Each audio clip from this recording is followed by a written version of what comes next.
Hello guys, welcome back to my channel. My name is Mary. Today I'll be reacting to a video titled Kirk versus Woke UK Campus. So without further ado, let's get started.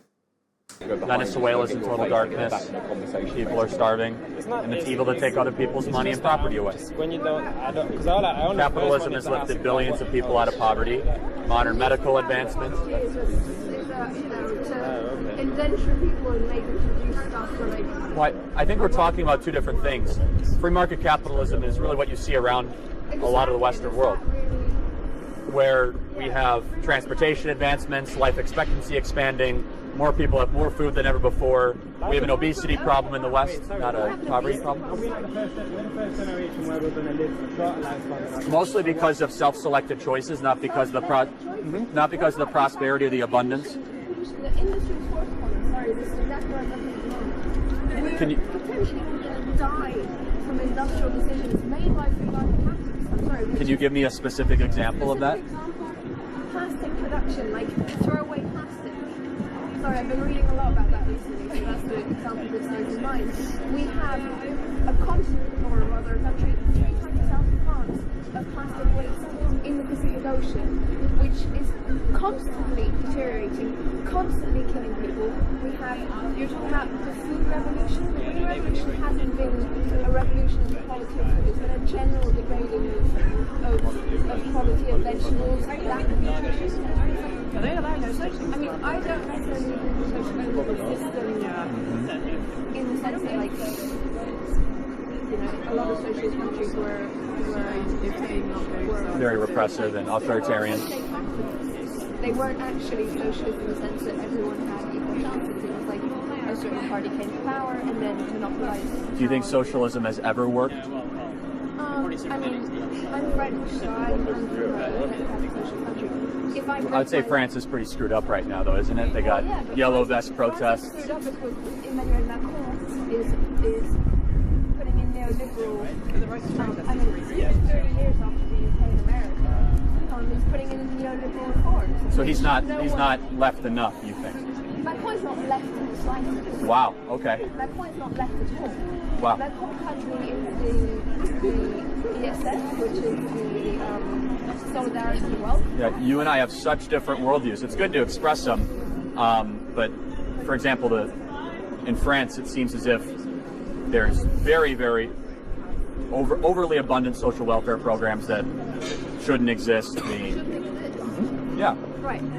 I'm half American, half French. When I was 4 in America, I was on the monkey bars. A little girl asked me to help her, like, on the monkey bars. She slipped, broke her arm. Her family didn't have insurance. They tried suing my family, saying that I'd broken her arm because they had no other means to potentially get care for their daughter. In France, my brother has a rare disease. Well, we have Medicaid in the United States. Do you know what Medicaid is? Yeah, but it's Obama. No, Medicaid was actually started in 1968. Medicaid covers 40 million people for the poor in the U.S., which is a form of universal health care. Well, most people get health insurance through their employer. Right, so again, what I was saying is that most people actually have health coverage in the States. Sorry? No, that's not correct in the States. There's a law in the U.S. that you actually are covered. You don't have any coverage. No, actually, most people don't have coverage because they self-selected. So that's correct. So let me ask you a question. What's the number one provider of? Yeah, like, what's your point?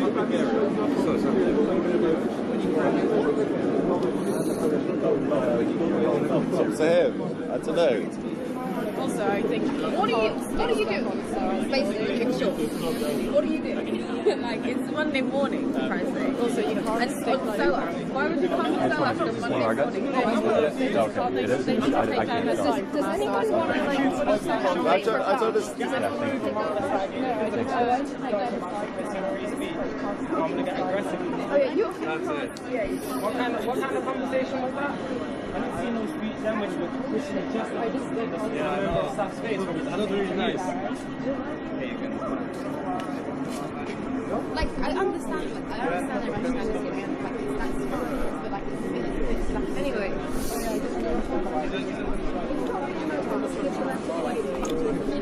You know, Why wouldn't you say it's diplomatic? Well, I mean, someone can. I mean, it says right there that. Well, it's. Well, what would you say about the 100 million people that died under socialism the last 100 years? Neoliberalism has lifted billions of people out of poverty in Southeast Asia, all over the world. So, for example, the polio vaccine, over 100 diseases that we have eradicated thanks to medical advancements and neoliberal policies. The smartphone that I'm guessing is in your right-hand pocket is an advancement of neoliberal policy. Now, China does not have private property rights like they do in the West. China suppresses freedom of speech, freedom of religion. They're locking up Muslims in prisons. They're eradicating churches. But Norway, Sweden, Finland, Denmark, Switzerland are actually ranked higher on the World Economic Freedom Index than even the United States. And that I totally support. It's still practice capitalism. No, of course.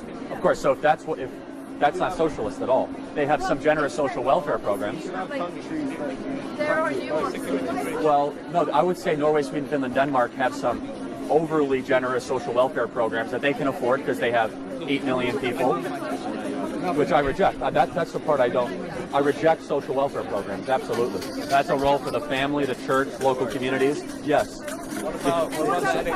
So, well, I mean, we talk about the NHS. So, but do you know that Sweden has the highest single motherhood rate in Europe? That's not a good thing. So there's problems in Norway. Single motherhood, because I believe the nuclear family is an ideal that should be preserved. Well, the nuclear family is one of the greatest institutions in the history of the world. No, it's a fundamental fact that when the nuclear... I can't debate 6 people at once, so... You will debate 6 people because you have SOAS and there's loads of people. So one, starting... Okay, let's talk about the nuclear family. Do you think it's a good thing that families stay together or a bad thing? The nuclear family is an institution. Well, of course there's exceptions, but a nuclear family should try to be preserved and protected, right? Socialization happens here. It's very different. In Africa, for example, living with your grandparents, living with your aunties, living in a common union, in a compound, sharing resources is very normal. And that's what I'm arguing for, is a restoration of the nuclear family. No, that's not. Extended. That's extended. It's very different. That's right. They could work symbiotically, but you can't have extended without nuclear. Would you admit that the extended family and the nuclear family are 2 different things? Without a doubt, but you can't have extended without nuclear. No, the nuclear family is a family of 2 parents. So you don't believe that's an ideal? Mom, dad, brother, and a child. Like, and a son. That's 2.4. You don't believe it's an ideal? Wow. 2 parents, 2 children, etc. No, you're getting isolated. The West has gone further into poverty, higher suicide rates, higher use of drug usage, as the nuclear family has been deteriorated. Society also has been stripped of its connective, because of the deterioration of the nuclear family. Neoliberalism is pushing families to nuclear. You mean the greatest leaders of the 20th century? Winston Churchill was the greatest man to live in the 20th century. Ronald Reagan was right behind it. Maggie Thatcher. Whoa.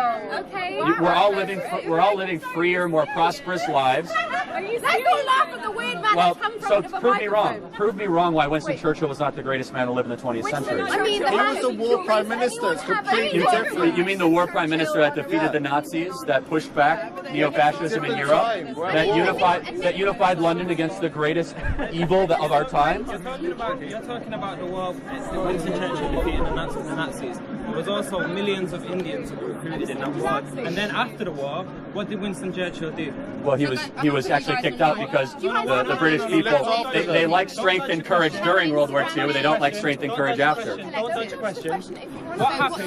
What happened in India?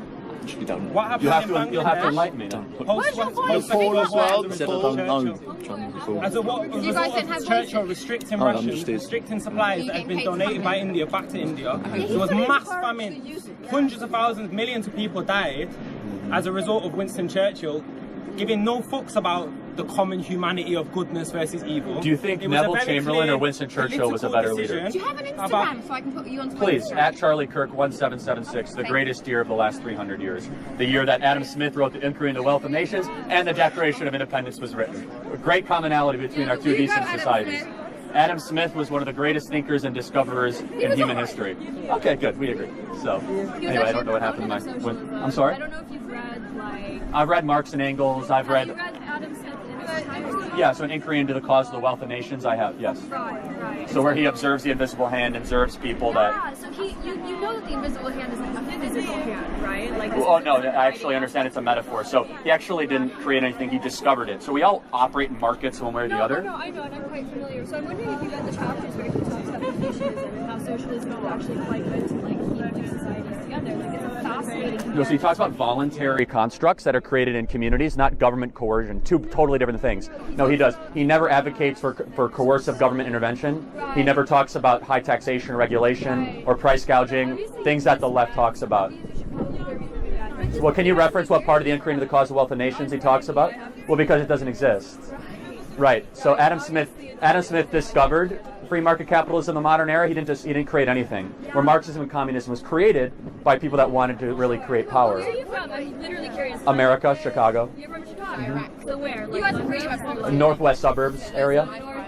Northwest suburbs, so Wheeling, Arlington Heights area. Dealing with the gun crime in Chicago. You mean the high? It's actually the strictest gun laws in the country. Is that not an issue? So it's actually all run by Democrats in the United States, which I find to be a repulsive political ideology, which is centered around control, similar to socialism.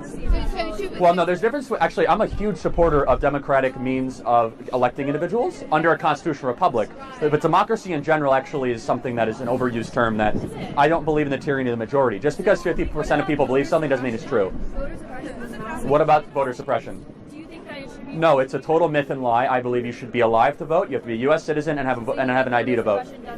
No, it doesn't vote. You know, doesn't occur. We have an entire voting month in the U.S. What about the states? I'm happy to defend the greatest country ever to exist.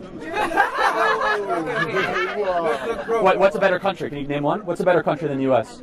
Name one. Plenty, mate. Name one. Name one. What about Britain first? Most Olympic medals, most Nobel Peace Prizes, most valuable country, most generous, most benevolent, most creative, most entrepreneurial. What's Olympic medals going to do with Excellent. economic and political issues like $22 trillion GDP. $22 trillion GDP. We gave $500 billion a year to charity last year. Whenever there's a hurricane, a tsunami, anything that happens, the United States always steps up. Of course we do. Name one hurricane we haven't stepped up for in our own country. With Katrina, we stepped up. What are you talking about? You guys. What about Hurricane Maria? We gave tens of billions of dollars to Hurricane Maria. Yes, we did. I'm sorry? I'm sorry? Can you name a better country than the United States of America? You can't? Okay, hello. We're waiting to know whether this is actually considered propaganda. Not in you're allowed to film. Okay, so fine. everybody, stop it. No. Put down cameras. Or move to another place with all the people you have here. Move to that street down there. Okay? Oh wait. Or we can keep talking because no one's getting hurt. Okay. Why about keep talking? Switch of the. Well, look. So, fair and decent society Wait for it, like, includes debate and disagreement. Absolutely. So then why are you trying to shut that down? No, I'm not shutting you down. So you actually are you. I'm just saying, just wait a second. Or we could keep talking until we could do that. Or you can keep talking and switch off the cameras. Compromise. It's not this what debate is about and democracy is about. Compromise. Okay, I'm not going to talk to you because I don't really know what you're saying. So. Okay, so now this is debate and this is democracy. You're not going to. Well, you're trying to shut down an entire forum. I'm not trying. I think there's also the question. Well, this is actually the BBC, so you guys could talk to the BBC about it. So, right. So I have a right to freedom of expression, don't I? And if people don't want to engage in the freedom of expression, they can walk away.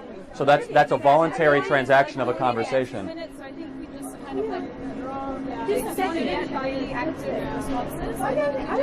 don't think there's a problem with talking. I agree that talking and conversation is fundamental to a fair and decent and civil society. Yeah, that's a good point. It's alright. That's fine.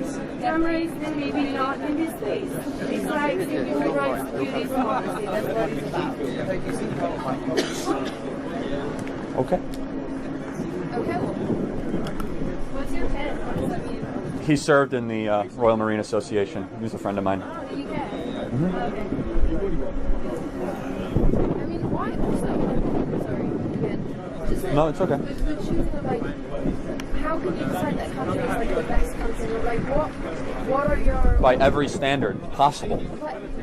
Most patents. How about the most patents? The most medical advancements, the most diseases eradicated, the most money ever given away, the most wealth ever created. No, but I know far more about economics than anyone who went to the London School of Economics. Happy to. So most monopolies are created by government.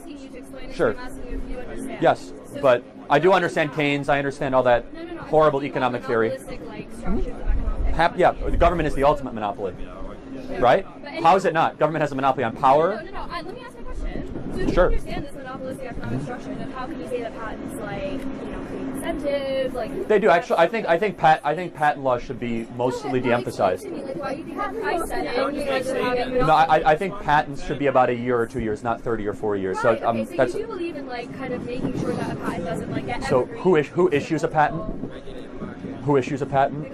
Okay, so government is the ultimate monopoly. We agree. You just agree. It is the ultimate monopoly. Government has the power to shut down business, to audit people they disagree with. Talk about evergreening patents in the United States. It's right now pharmaceutical lobbyists who have. No, I totally agree. You have nothing but agreement with me on No, that. exactly. So how can you say that? That's that's also the corporation. I'm not defending that system, but you want to talk about excellence? We have the most amount of patents in the world that eradicate disease, that improve people's standard of living. It could be vastly, no, because it's a standard, because patents in general, that the entire Western world has not been able to duplicate or replicate. Because, wouldn't you say that because the patent structure right now is terrible, and yes, we've had amazing patents. It could be that have vastly improved. generated- Right. I'm not defending the patent system, I'm defending the ingenuity that's embedded in the American spirit.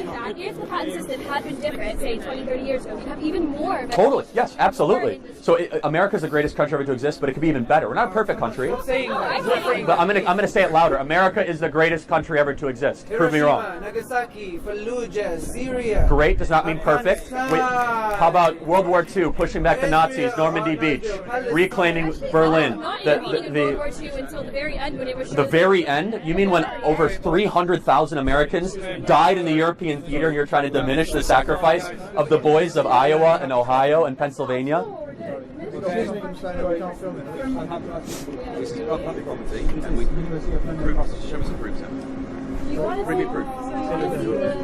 I'm BBC News. And I think that is the BBC, right? Wow, I felt the conversation was getting more and more interesting and more intense. I don't know why people find it difficult to allow Charlie Kirk express himself. This is an open debate whereby he's not fighting with anyone, he's not causing destruction of property. He's just there to ask questions and, give people the free opportunity to debate him, ask their question, whatever they are finding it difficult to understand. You are free to express yourself, That is it. He makes it in a way that you can disprove him if you feel whatever he's doing is wrong. And asking him to leave or cutting him short shows that you're preventing the student from knowing the truth. And that is it. It's a free world, an open society whereby everyone can ask a question. And I think that is why he made things advanced now. He take permission, keep his stable, People just walk up to him and ask their question. I think the way he has advanced is a bit better than what he's doing right now, standing and letting people ask questions. Now he sits down, and if you want to debate him, you can just walk up to the podium and debate him. And I think that is how to go about it. But you people or the school should give students the opportunity to, ask questions, He said, someone who asks questions never gets lost. There is no shame in, learning more or knowing more. This is a beautiful one coming from Charlie. I really, really enjoy this. And I love the fact that he's always insisting that America is the greatest, country in the world. And that is a debate that people can either disprove or agree with. If you feel like America is not the greatest country, you can mention the country you think is great and let Charlie Kirk defend his statement. You can't just say America is the greatest country with that fact. And that is what he's saying. He said, no matter the distraction or let's say natural disaster that happen, America is always there to assist, always there to step up, trying to assist, trying to see where they can support every country.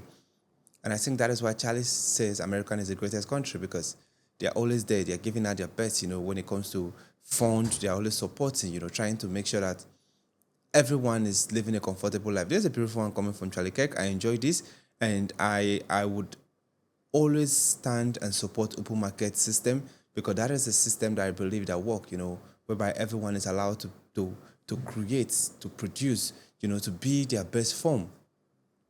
I love that kind of system whereby you're not limited by any government, whatever. As far as you have an idea, you can work towards the idea. This is beautiful. Like I said before, let me know what you take in the comment section. If it is your first time visiting the channel, click on the subscribe button. Thanks for watching and remain blessed.